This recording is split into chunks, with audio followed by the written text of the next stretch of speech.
Deus deseja prevenir o mal, mas não pode fazê-lo, então não é onipotente.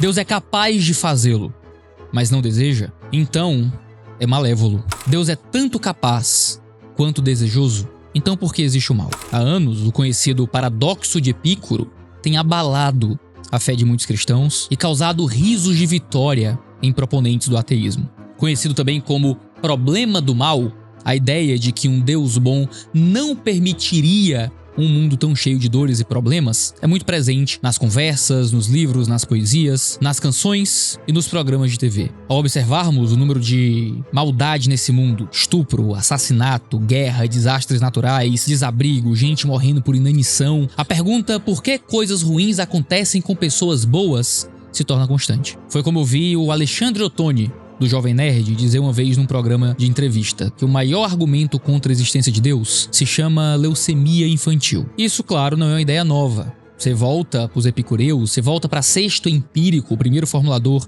dessa ideia, você volta para Agostinho. Agostinho de Hipona, mesmo já cristão, na sua obra Confissões, levantou vários questionamentos acerca do problema do mal. Mas de onde vem o mal, se Deus é bom e fez todas as criaturas boas? Porventura, da matéria que ele usou, o onipotente teria sido impotente para convertê-la de modo que nela não permanecesse mal nenhum? Que onipotência era a sua se não podia criar algo de bom sem o auxílio de matéria não criada por ele? De fato, o problema do mal é uma questão filosófica que tem que ser respondida. Alguns cristãos acabam tendo a sua fé abalada por esse tipo de questionamento. Mas eu quero te mostrar nesse vídeo que a existência do mal no mundo pode gerar muitos conflitos internos, pode gerar muitas questões emocionais, mas de modo nenhum depõe contra a razoabilidade da existência de Deus. No vídeo de hoje, eu quero fazer um bom panorama daquilo que nós chamamos de Teodiceia. O termo Teodiceia vem dessa obra aqui, Ensaios de Teodiceia sobre a bondade de Deus, a liberdade do homem e a origem do mal, escrito pelo Leibniz. O termo Teodiceia vem do grego theos, Deus, e dike,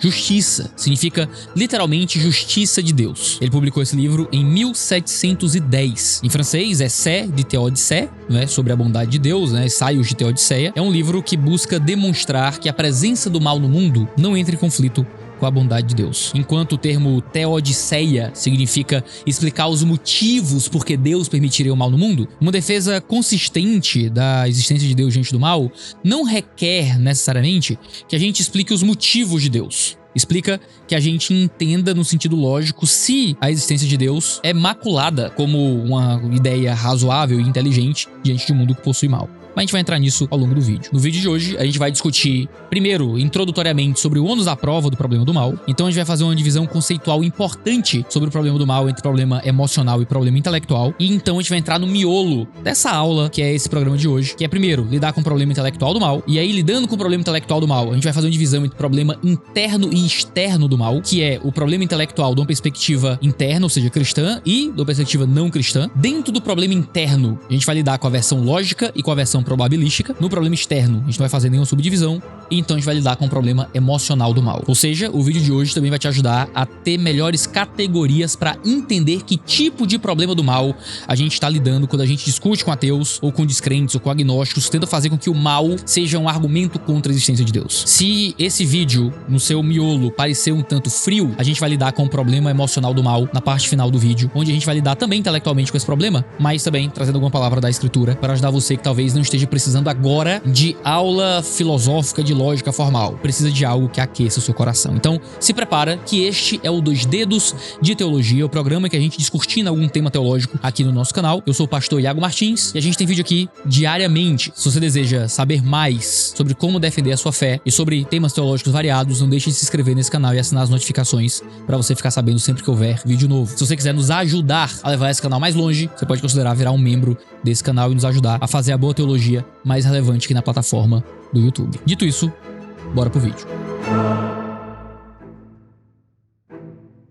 Antes de tudo, bora falar sobre ônus da prova. Talvez você nunca tenha ouvido essa expressão na sua vida, mas quando a gente fala sobre ônus da prova, a gente tá querendo discutir quem, num primeiro momento, tem a missão de provar alguma coisa. Porque, muito costumeiramente, quando a gente discute com ateus, parece que o ônus da prova sobre a existência de Deus diante de um mundo mau é nossa. Eles dizem, se Deus existe, então como é que pode existir mal no mundo? E se sentam de braço cruzado, esperando que a gente então responda o terrível problema filosófico que eles colocaram pra gente. Mas antes de tudo, isso já é um problema por si só. É um problema de inversão do ônus da prova. Porque, antes de tudo, é o ateu que tem que provar no primeiro momento qual é o grande problema filosófico e qual é a contradição formal entre existir Deus e existir o mal. Então, muitos descrentes chegam no crente e falam aí, pô, me explica aí, por que é que Deus permite o sofrimento? Né? E espera que o cristão forneça uma boa resposta sem nem formular a pergunta direito. Essa é uma técnica filosoficamente ilegítima e intelectualmente desonesta, entende bem? Porque se ele está afirmando a impossibilidade da existência de Deus com base na existência do mal, para começar, ele tem que explicar então como é que a existência dessas duas realidades simultaneamente é contraditória. Então, quais são as premissas de contradição aqui? Porque algo parecer contraditório não necessariamente é contraditório. Tem alguma premissa oculta? Porque o que é que faz com que... Premissa 1, o mal existe. Premissa 2, um Deus bom e poderoso existe. Logo, Deus não existe. Logo, alguma coisa entre a proposição 2 e a proposição 3, que é a conclusão, tem que acontecer. Porque alguma coisa tem que explicar essa contradição. Então não caia nessa conversa. Quando o ateu chegar com o papo de então por que é que você crê em Deus, se existe mal no mundo? Beleza. A primeira pergunta é, por que é que essas coisas são contraditórias? Muitas vezes a resposta é porque eu não gosto. E aí o eu não gosto não é um argumento filosoficamente aceitável. Então nesse vídeo eu vou ajudar até os ateus a formular melhor qual é a crítica deles, tá? Porque muitas vezes é só um eu não gosto e eles não sabem explicar qual é realmente o grande problema com a existência do mal no mundo. A gente vai olhar para as premissas ocultas e tentar te ajudar a responder problemas que muitas vezes o teu interlocutor nem sabe que ele tá formulando. Para fazer isso, no vídeo de hoje eu vou usar esse material aqui como a base da construção desse vídeo, que é o material Filosofia e Cosmovisão Cristã, escrito pelo J.P. Moreland com o William Lane Craig. Eu sei que alguns de vocês, que são mais nerds de teologia, podem dizer, como eles são dois evidencialistas, não sei o que, a gente vai olhar um pouco para alguns outros autores também na construção do nosso argumento. Mas a base de tudo que eu vou dizer aqui vai estar saindo principalmente desse material, porque eu acho que o Craig e o Moreland são maravilhosos na estruturação e na formulação dos problemas e das respostas. Se você quiser ler mais sobre o problema do mal, você vai ter um capítulo inteiro aqui, muito bom pra você conferir. Mas no fim do vídeo eu vou te mostrar alguns outros livros que podem ser úteis aí no seu processo apologético, mas no fim eu pego esses materiais aqui e te indico alguns deles. Então, dito isso, sobre a estrutura e sobre minha fonte, vamos começar fazendo uma divisão útil sobre o problema do mal. Deixa eu começar com a primeira divisão, que é a divisão do problema intelectual do mal e o problema emocional do mal. Porque sim, são dois problemas diferentes que precisam de respostas diferentes. Quando a gente fala do problema emocional do mal, a gente está falando sobre o tipo de conforto que é necessário dar àqueles que sofrem a existência do mal. São pessoas que encontram um problema com a existência do mal porque o mal lhes machuca emocionalmente. Nisso, o cristianismo é uma resposta ao problema emocional do mal e existe um caminho bíblico para olhar para isso. No entanto, a gente tem também o que nós chamamos de problema intelectual do mal, que se refere ao fornecimento de uma explicação racional da coexistência de Deus e do mal. Enquanto o problema intelectual do mal tá na área da atuação do filósofo e do teólogo, o problema emocional do mal tá na atuação do conselheiro e do pastor. Fazer essa distinção é muito importante para que a gente não acabe tratando errado o nosso interlocutor. Alguém que tá sofrendo porque um filho morreu não precisa de uma aula de filosofia, ele precisa de consolo. O problema dele com o mal é emocional. Uma pessoa que tá sendo bombardeado por corte de ateu e de agnóstico na internet, ele não precisa de uma resposta emocional, ele precisa de uma explicação intelectual. Para quem sofre, lidar intelectualmente com o mal pode parecer uma coisa seca, fria, muitas vezes inquietante para alguém que está enfrentando o mal pessoalmente, passando pelo sofrimento. Do mesmo jeito, a solução para o problema emocional do mal pode parecer superficial ou intelectualmente deficiente para aqueles que estão simplesmente lidando com isso de forma lógica ou abstrata. Então, vamos começar com essa divisão. Então, vamos começar falando do problema intelectual do mal. E para tratar do problema intelectual do mal, vamos criar uma outra divisão didática, seguindo aqui a orientação do William Lane Craig e do J.P. Moreland, que é separar entre problema interno e problema externo. No problema interno, a gente lida com as premissas que o cristão está comprometido, ou que pelo menos deveria estar comprometido. Já no problema externo, a gente observa as premissas que o texto cristão não concorda, ou pelo menos não deveria concordar. E assim, a gente lida com o problema do mal em dois níveis. No nível daquele que é um cristão que está lidando com dúvidas de dentro do cristianismo com relação ao mal, e com aquilo que vem de fora do cristianismo, aos ataques que vêm daqueles que não compartilham a fé cristã. Então vamos lá para o problema interno do mal. Se essas subdivisões já te deixaram um pouco nervoso, Pelo menos se você tá assistindo esse vídeo, não só ouvindo, o Gabriel Tuller colocou aí na tela pra você, um gráfico aí pra você não se perder tanto. Eu vou ter que fazer mais uma subdivisão. Iago, mas é subdivisão demais? O que é isso? Mas essa é uma forma da gente estruturar esse problema e responder cada questão dentro do seu próprio lugar. Porque o problema interno do mal, ou seja, o modo de pensar o mal no mundo seguindo as premissas que são internas do cristianismo, se manifesta em pelo menos duas vertentes principais. As vertentes lógica e probabilística. E aqui a gente já começa a entrar na questão das respostas mesmo que a gente quer dar nesse vídeo. Na versão lógica, o opositor tem como objetivo te demonstrar a impossibilidade lógica de que Deus e o mal coexistam. Não tem como Deus e o mal existir. É impossível. Assim como é impossível a existência de um objeto inamovível e uma força irresistível. Se existe um, já não tem o outro. Na versão probabilística desse problema, existe uma admissão da possibilidade de Deus e o mal existirem, mas que isso seria só improvável, o que faria com que o teísta cristão estivesse assumindo duas realidades que tendem a se solapar mutuamente. Então, antes de começar o debate, é sempre importante que o cristão pergunte ao seu opositor o que é que ele está querendo dizer. Ele está querendo dizer que é impossível que Deus e o sofrimento existam? Ou se é só improvável, porque são duas realidades que não parecem casar muito bem? Na maioria dos casos, o interlocutor nem vai saber te dar uma resposta muito clara. Então você vai ter que ajudar o teu interlocutor a fazer essa divisão. No caso, se você estiver assistindo isso aqui não para debater, mas só para entender melhor a estrutura do raciocínio, essa é uma divisão que vai ser importante para você poder perceber as lógicas e as premissas ocultas de cada uma dessas acusações. Então assim, até aqui a gente está lidando com a estruturação do problema. Vamos começar a entrar no problema em si. Primeiro, com a versão lógica da crítica interna da versão intelectual do problema do mal. Vamos chamar só aqui de versão lógica para você não ficar perdido. A versão lógica, então, do problema do mal, na sua versão interna e intelectual, vai argumentar o seguinte, que existem duas premissas completamente incompatíveis. Premissa 1, existe um Deus onipotente e bondoso. Premissa 2, o mal existe. Você não tem que ser um grande lógico, um grande estudante de filosofia para perceber que não existe aqui nenhuma contradição explícita. Sozinhas, essas premissas não apresentam nenhuma contradição. Não há como nenhum ateu sustentar a coerência do problema do mal usando apenas essas duas declarações. Então, os proponentes dessa argumentação costumam ter algumas premissas ocultas que eles só assumem e que precisam revelar para que isso seja uma contradição real. Que premissas são essas, então?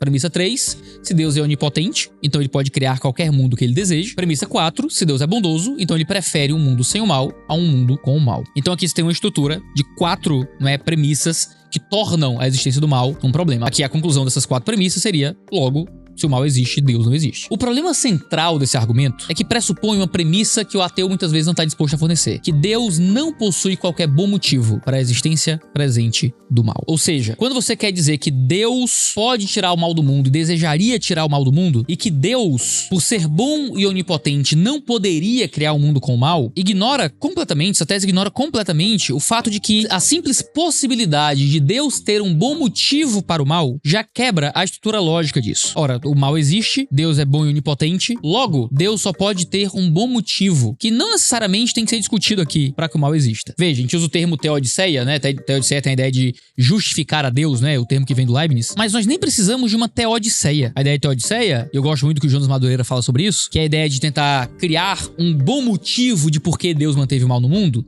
é uma coisa que a gente pode abandonar tranquilamente. Porque eu não preciso saber qual é o bom motivo de Deus para o mal no mundo. Eu não preciso entender por que é que Deus nos colocou em um mundo com maldade. Eu só preciso da crença lógica de que Deus pode ter um bom motivo para ter uma resposta suficiente contra essa estrutura lógica do problema do mal. Porque isso já quebra toda a estrutura de conclusão das premissas anteriores. O ateu até pode dizer, não, mas como é que Deus pode ter um bom motivo para o mal? Que motivo seria esse? Eu nem preciso ter esse motivo explícito. A simples possibilidade da existência desse motivo é suficiente para acabar com a estrutura lógica da argumentação anti-Deus. Ou seja, a gente pode simplesmente indicar que, primeiro, Deus pode ter uma razão para permitir o mal, razão essa que é conhecida somente por ele mesmo, ou então Deus possui uma razão para a existência do mal, que é conhecida somente por alguns, mas não por todos, especialmente pelos ateus. Nós acreditamos numa boa razão para o mal que é revelada na Escritura. O Norman Geisler e o John Faber escreveram uma obra em que eles vão dizer que, a não ser que o ateu seja onisciente, ele não tem como argumentar que Deus não tenha nenhuma boa razão para trazer o mal do mundo. Em muitos casos, nós permitimos que a dor e o sofrimento ocorram na vida de uma pessoa a fim de produzir algum bem maior, ou porque nós temos um motivo suficiente para permiti-lo. Um pai que põe um filho de castigo está gerando algum tipo de sofrimento sobre a criança, mas acreditando que um bem maior vem dali. Deus pode ter muito bem razões suficientes para permitir o mal no mundo, o que torna a segunda premissa completamente falsa, logo todo argumento inválido. Além do mais, se há um Deus totalmente bom, qualquer razão que seja dada por ele é automaticamente uma razão boa, visto que flui da sua vontade, que é perfeita. Alguns ateus até reconhecem que o mal e Deus não são necessariamente incompatíveis em um âmbito lógico, mas insistem que é incompatível na prática. É logicamente possível que Deus tenha boas razões para permitir o mal, mas realmente não há razão para acreditar que ele tem. Ou seja, ninguém, liberaria Hitler da sua culpa em relação ao nazismo só porque é logicamente possível que ele tivesse uma razão muito boa para matar judeu. Ou seja, Deus pode ter uma boa razão pro mal, mas o mal ainda é mal. Então, ainda que ele tenha uma boa razão, Deus ainda é culpado de nos colocar em um mundo com tanta desgraça. A resposta teísta mais padrão é que Hitler, um humano finito, e Deus, um ser transcendente e infinitamente bom que criou todas as coisas, estão obviamente em categorias completamente diferentes. Enquanto para Hitler nós não temos nenhuma boa razão para considerar um ser humano finito dentro da realidade, fazendo maldade contra as outras pessoas como uma coisa justificável, nós temos um Deus infinito, 100% bom, revelado na Escritura como alguém que expressa bondade a nós e que explica na sua revelação por que o mal entrou no mundo. O mal que entra no mundo por causa do nosso próprio pecado. Nós como praticantes constantes da maldade. E ele, como Deus infinito, alguém que recompensa o nosso sofrimento por meio da sua bondade, que pune aqueles que praticam o mal, que nos colocou no mundo onde existe ainda muita graça e bondade, mesmo quando as coisas não estão de acordo com o que a gente gostaria.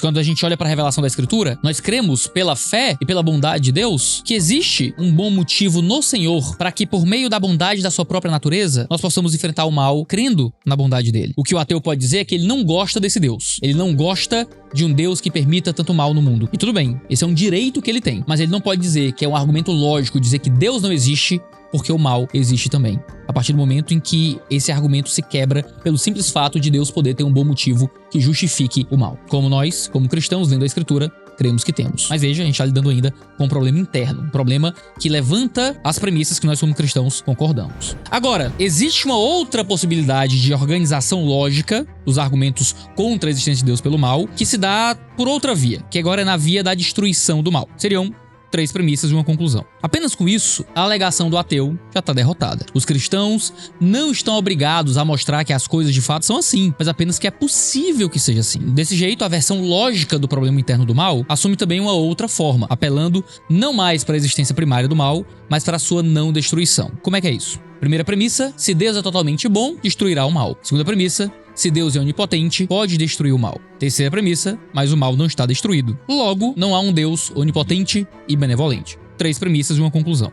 O ateu então aí está argumentando que por Deus ainda não ter destruído o mal, talvez nunca o fará. Pelo menos parece ser isso que ele coloca internamente para poder concluir dessa forma. Agora, claro que um ateu não pode saber disso e nem pode supor essa hipótese. Há até um limite de tempo subtendido na premissa 3, o que faz com que a gente possa reformular essas premissas dizendo o seguinte: primeiro, se Deus é totalmente bom, destruirá o mal. Se Deus é onipotente, pode destruir o mal. 3, mas o mal ainda não está destruído. Logo, o mal será destruído um dia, o que é uma ordem lógica altamente possível. E assim a gente pode comprovar o exato oposto do que é proposto pelo descrente, uma vez que ao reconhecer a existência de um Deus teísta, há automaticamente uma solução para o problema do mal. Se as razões para acreditar na existência de Deus forem boas, então o mal é instantaneamente explicado. E é isso aqui que você tem que prestar atenção. O problema do mal para de ser um problema para julgar se Deus existe ou não. Passa a ser um problema que só existe posteriormente ao juízo se Deus existe ou não. E é isso que eu quis demonstrar nesse ponto. Deus existe. Se Deus existe, há uma explicação para o mal. Deus não existe. Se Deus não existe, então o mal é um problema da ordem da natureza que não tem como ser vencido. Dessa forma, você não tem como usar o mal como um argumento para dizer que Deus não existe. O modo como enxergamos o mal, na verdade, é uma conclusão da nossa crença na existência ou não de Deus. E esta conclusão tem que vir por outras vias, não pela existência do mal em si. O ateu que discorda disso precisa dar um jeito de resolver então as premissas para poder argumentar novamente que há uma contradição lógica na existência do mal e de Deus, o que já mostrei aqui que não há. E do que eu leio, né, e assisto nos vídeos e podcasts que falam sobre ateísmo na internet, eu lhe garanto, nenhum ateu consegue organizar essas premissas para poder chegar à conclusão lógica de que Deus não existe porque o mal existe. Agora, por mais que no mundo de podcast de internet os ateus não cheguem a esse nível de complexidade, quando você vai para um ambiente mais acadêmico, você vai encontrar ateus que já entenderam isso. Não dá para dizer que Deus não existe porque o mal existe. Essa é uma questão de ordem lógica, de que é impossível ser defendido. Por isso, os ateus têm conseguido chegar a uma versão nova, reformulado o seu argumento e saído desse tipo de coisa. Porque eles sabem, obviamente, que o cristão vai vencer qualquer debate que for por essa via. Por isso, eles saem dessa versão lógica e entram na versão probabilística, que é o que você vai encontrar na argumentação de ateus mais sofisticados intelectualmente. O que é isso? O que é essa versão probabilística? A versão probabilística do problema interno do mal traz afirmações um pouco mais difíceis de serem rebatidas. Diante disso, me parece improvável, o ateu pode dizer, que Deus exista, uma vez que nós encontramos tanta maldade aparentemente sem sentido. Pronto, aqui a gente já tem um argumento mais respeitável. Se o que eu falei agora há pouco é algo que a gente não tem como levar a sério dentro da argumentação do ateísmo de internet, por mais que seja mais ou menos assim que essas conversas se manifestam no YouTube, agora a gente se aproxima um pouco mais do debate na academia e a gente já tem um problema um pouco mais sério para poder tratar. Aqui no caso a gente tem um argumento mais poderoso, até porque a conclusão é mais modesta, né? É provável que Deus não exista. E aí a gente tem um pouco mais de modéstia e a gente tem que lidar com isso. E para lidar com essa versão do problema do mal, a gente tem pelo menos 3 afirmações que a gente pode fazer. Em relação à extensão total da evidência, a existência de Deus é muito provável. Ainda que, se a gente analisar isoladamente o problema do mal possa tornar improvável a existência de um Deus onipotente e onibenevolente, diante do escopo total do argumento a favor de sua existência, a probabilidade ainda pesa muito mais para a hipótese da existência do que da inexistência. Ao observar o argumento teleológico, axiológico, ontológico e as evidências relacionadas à ressurreição de Cristo, a historicidade da ressurreição, a existência de milagres, a própria experiência existencial e religiosa, a probabilidade sai do parece improvável que Deus exista para ir para o oposto. Então, se a gente está considerando ainda a questão interna, ou seja, usando uma visão mais cristã para responder tudo isso, se parece improvável que Deus exista por causa do mal, se a gente olhar todo o escopo da argumentação a favor de Deus, beleza. O mal pode gerar uma sensação de improbabilidade, mas existe todo um escopo de evidência além disso que pesa para a probabilidade, e esse escopo é muito maior e muito mais amplo do que o escopo da improbabilidade. Em segundo lugar, a gente não tem condições de avaliar com confiança qual é a probabilidade de que Deus não possua razões moralmente suficientes para permitir a ocorrência do mal no mundo. Se a gente apelar, por exemplo, para a questão dos efeitos do pecado na nossa mente, a gente pode argumentar tranquilamente que a gente não tem como julgar de forma apropriada qual é a probabilidade do mal no mundo possuir um motivo justo. A gente não está numa boa posição epistêmica para um julgamento desse tipo. Análises utilitaristas são frustradas. Aparentes atos de bondade podem muitas vezes gerar atos terríveis, enquanto algumas atitudes desastrosas acabam provocando benesses nunca imaginadas. Então, a gente não está na posição certa como criatura para avaliar a probabilidade do Criador ter um motivo. Em terceiro lugar, o teísmo cristão implica numa série de doutrinas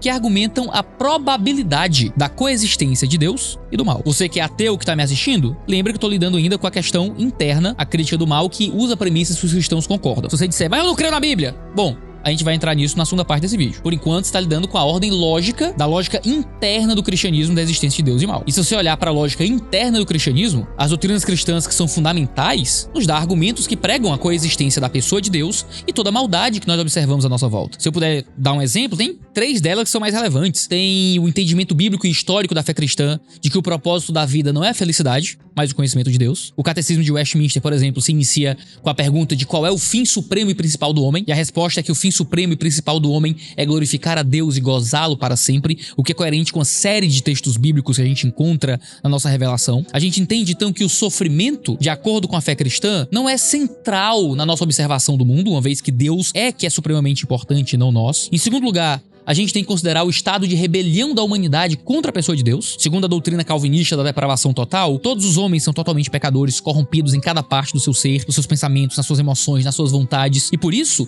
ninguém pode fazer o bem aos olhos de Deus, sendo todos nós igualmente indesculpáveis e condenáveis. E por isso, todos os homens são dignos de todo e qualquer sofrimento que recai sobre eles. Vários textos bíblicos apontam nessa direção. A conversa de por que é que coisas ruins acontecem com pessoas boas, a resposta cristã é que isso nunca aconteceu. Nunca uma pessoa boa recebeu algo ruim. Aliás, a única vez que isso aconteceu foi com Cristo Jesus, a única pessoa boa que não merecia nenhum mal caindo sobre si. E ele se entregou voluntariamente, porque todos nós somos indesculpáveis, rebelados no nosso pecado. Todos nós andamos em um caminho de morte e somos, por isso, segundo o cristianismo, dignos de qualquer mal e sofrimento que recai sobre nós. O cristianismo propõe não um problema do mal, propõe um problema do bem. Por que é que ainda existe qualquer bem no mundo, se Deus é justo e os homens são tão maus? Em terceiro lugar, a gente tem que estar ciente de que o propósito de Deus não está restrito a essa vida, mas se estende pela eternidade. A vida pode parecer longa, mas quando comparada com a eternidade, ela não passa de um sopro, de uma neblina, de um suspiro, de um piscar de olhos. Eu gosto do que o Craig e o Moreland dizem quando eles falam que esta vida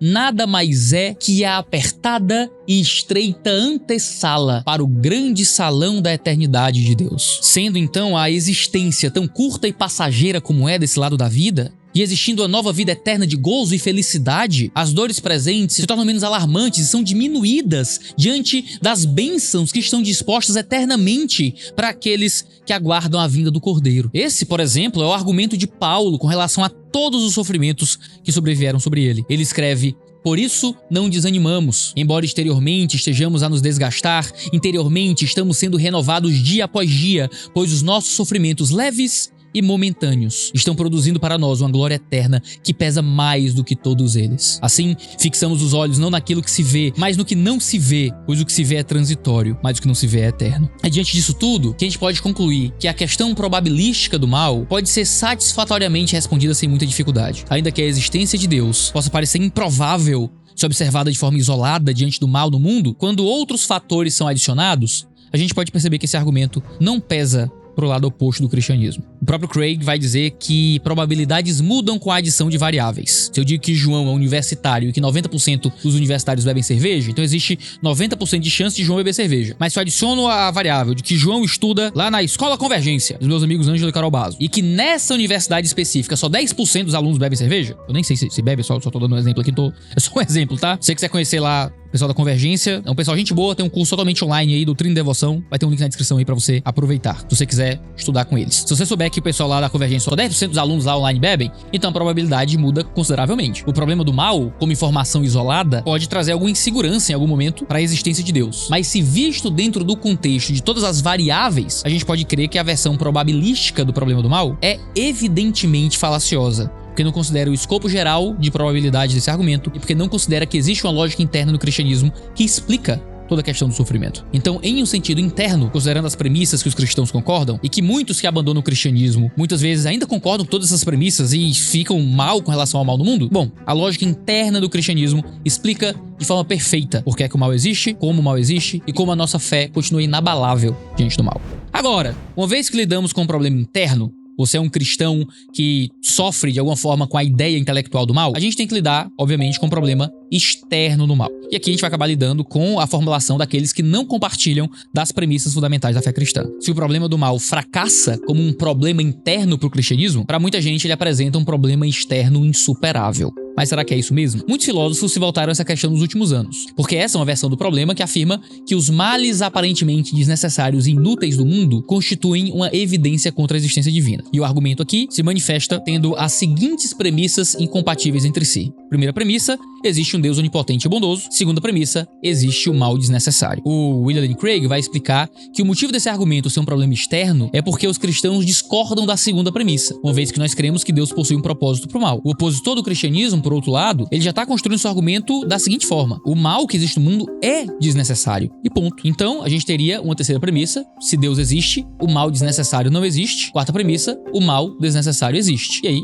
temos uma conclusão, logo, Deus não existe. Se você reparar, toda a questão do problema do mal se centra se o mal que existe no mundo é um mal desnecessário ou um mal necessário. Qual é o nosso contra-argumento? E aqui eu vou usar uma linguagem da lógica formal, só o pessoal que gosta de lógica formal que vai entender, mas com uma frase do Craig e do Morgan no livro, eles vão dizer que o modus ponens de um é o modus tollens de outro. Se lembrar das suas aulas aí de filosofia na escola ou na faculdade, você vai entender isso aí. Ou seja, modus ponens e modus tollens são dois tipos de inferência que você pode tirar de uma construção lógica. No modus ponens, você vai tentar provar por implicação que a consequência de uma premissa é verdadeira, justamente ao demonstrar que aquela premissa é verdadeira. No modus tollens, você vai argumentar que aquela conclusão é falsa ao mostrar que a premissa é falsa. Ou seja, deixa eu deixar isso mais claro, que você tá aqui pra aprender, você não tá aqui pra ficar mais confuso. Isso significa que o nosso silogismo pode ser disposto de outra forma. Se Deus existe, o mal desnecessário não existe. Deus existe. Logo, o mal desnecessário não existe. Pra gente poder defender essa tese, muito que a gente já falou sobre o problema probabilístico do mal pode ser retornado. O opositor tem que desconsiderar toda uma gama de argumentos para a existência de Deus, a fim de afirmar a inexistência de Deus com base em uma aparente desnecessariedade do mal. De fato, considerando que o mal só é desnecessário se Deus não existir, afirmar que o mal é desnecessário para afirmar que Deus não existe é nada mais do que um raciocínio circular. Ou seja, a gente volta para a mesma questão do problema interno. Você precisa presumir que Deus não existe para poder defender que o mal desnecessário existe. Porque julgar a necessidade ou não do mal é completamente derivado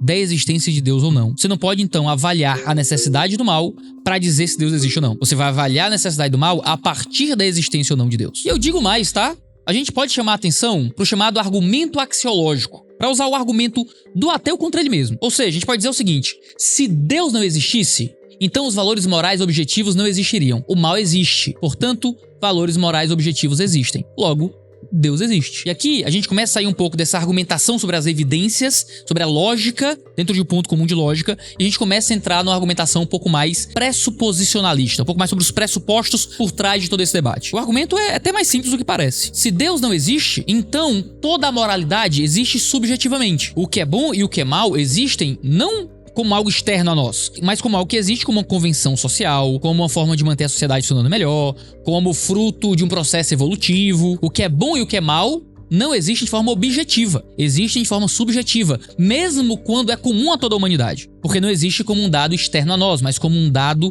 que existe apenas dentro de nós. Ora, o problema do mal só pode ser um problema real se o mal existir ontologicamente de forma absoluta e objetiva, e não como uma mera convenção social. Então, se Deus não existe, não existem valores morais objetivos, nem bem nem mal. Se ateus alegam a existência do mal, então existem valores morais absolutos, o que nos leva à inevitável conclusão de que Deus existe. Então, o problema do mal acaba se tornando um tiro no pé dos ateus. Porque se por um lado eles estão cometendo raciocínio circular ao apontar o problema do mal como uma questão lógica ou probabilística contra os cristãos, por outro lado, eles estão tendo que assumir uma premissa cristã para poder acreditar que o mal é realmente um problema lógico ou probabilístico para a existência de Deus no mundo, que é a existência de um valor moral objetivo que esteja para além da própria humanidade, que não seja uma mera convenção social. O que faz com que, no fim das contas, o problema intelectual do mal não seja problema nenhum, nem no seu sentido lógico, porque no sentido de lógica formal você não consegue chegar a essa conclusão, nem no sentido probabilístico, porque você tem que desconsiderar não só todo o peso de probabilidade para a existência de Deus, mas assumir uma premissa que só pode ser provada a partir de uma definição prévia se Deus existe ou não, e por isso cometem raciocínio circular, ou precisam assumir uma premissa cristã que pressupõe a existência de Deus para poder formular um problema real do mal. O que faz com que toda a defesa da existência do mal do mundo como algo que solapa a existência de Deus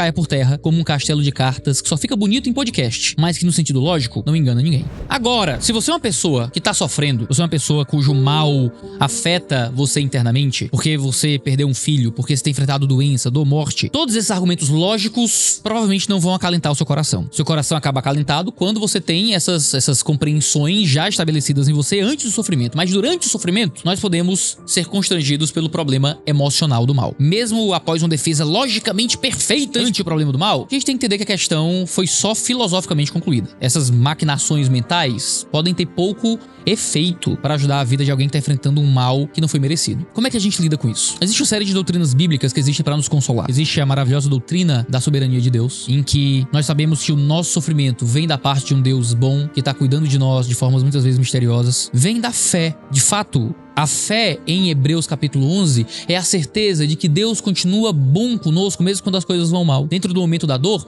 a gente tem que lembrar que o cristianismo não apresenta pra gente um criador que vive distante do nosso sofrimento, mas um pai amoroso que compartilha as nossas dores. Uma exposição da obra de Cristo em sofrimento pelos pecadores, sobre a depravação do homem, a soberania de Deus, as bênçãos da salvação eterna é o melhor argumento que a gente pode usar para consolar o coração daqueles que estão sofrendo diante do mal. Claro que esse vídeo aqui não é um vídeo para consolar você diante do mal. Eu já fiz materiais sobre isso. Eu escrevi um livro chamado Esse Deus é Meu Diabo, que ele tem meditações no livro de Jó para ajudar aqueles que sofrem. Se você não quiser comprar no livro meu, tem sermões aqui meu em que a gente expõe o livro de Jó para ajudar pessoas em sofrimento. Talvez a melhor coisa que você precise agora, se você tem enfrentado sofrimento, é assistir o sermão Esse Deus é Meu Diabo, talvez assistir o sermão A Fé no Caco de Telha, o sermão Como Crer Se Eu Quero Morrer e a série em Jó que a gente tem aqui pode lhe ajudar no momento do sofrimento. Mas eu quero elencar isso para poder não ser insensível com você que sofre e lembrar que não há motivos para acharmos que as nossas dores emocionais sejam razão para pensarmos que Deus não exista, uma vez que a nossa fé já fornece todo o instrumental necessário para enfrentarmos com fé o sofrimento desse lado da vida. A certeza que temos